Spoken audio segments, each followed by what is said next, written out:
Understood. Point taken. Thanks.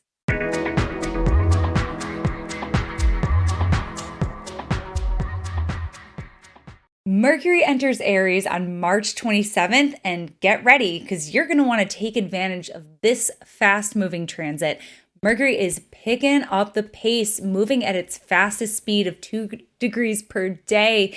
And I know we're all ready for it because Mercury in Pisces, particularly that conjunction with Jupiter and Neptune, whew, that was a lot of emotions. That was a lot of feelings and a lot of sleepiness. And I'm sure you just went through the whole spectrum of that transit right along there with me. So I'm super ready for Mercury to move into Aries. Mercury's going to only be there for 2 weeks, like I said, so only through April 10th.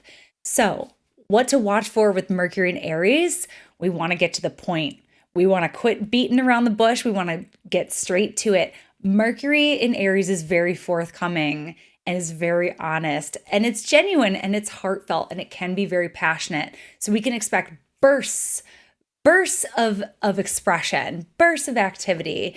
And for all of our Aries friends who may have Mercury in Aries, and we love you for this because you just get straight to the point, we're all going to be sort of tapping into that energy for these 2 weeks, and we're going to have a little bit of an easier time being direct, being honest, being forthcoming. And the thing that you want to watch for during this quick 2-week transit is Mercury is going to have a Cazimi with the sun. And that is going to happen on April 2nd. And this is going to come right after that Aries new moon, which Mercury is sort of close to that new moon.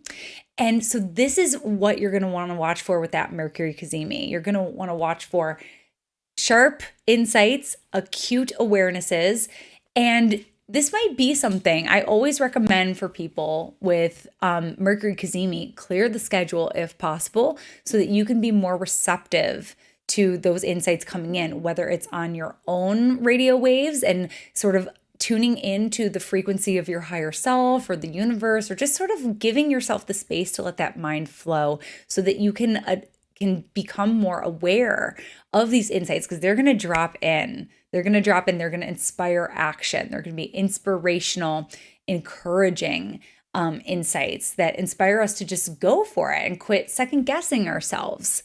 The other thing is that even if you have things that you have to do that day, which it is a Saturday, so even if you have things on the agenda, you could still do them. You just don't want to be overly busy on that day, because when that happens, then we're not as receptive. We're not as receptive to the messages. And yes, the messages can come by way of communication through other people.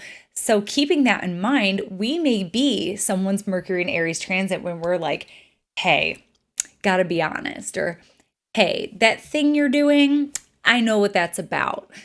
So sometimes it comes from that place of love. Mercury in Aries isn't always going to be aggressive and calling you out. Like sometimes it's really from a place of love where it's just direct and just like, hey, I see you, I know you, and I love you, and I just want to bring this to your attention.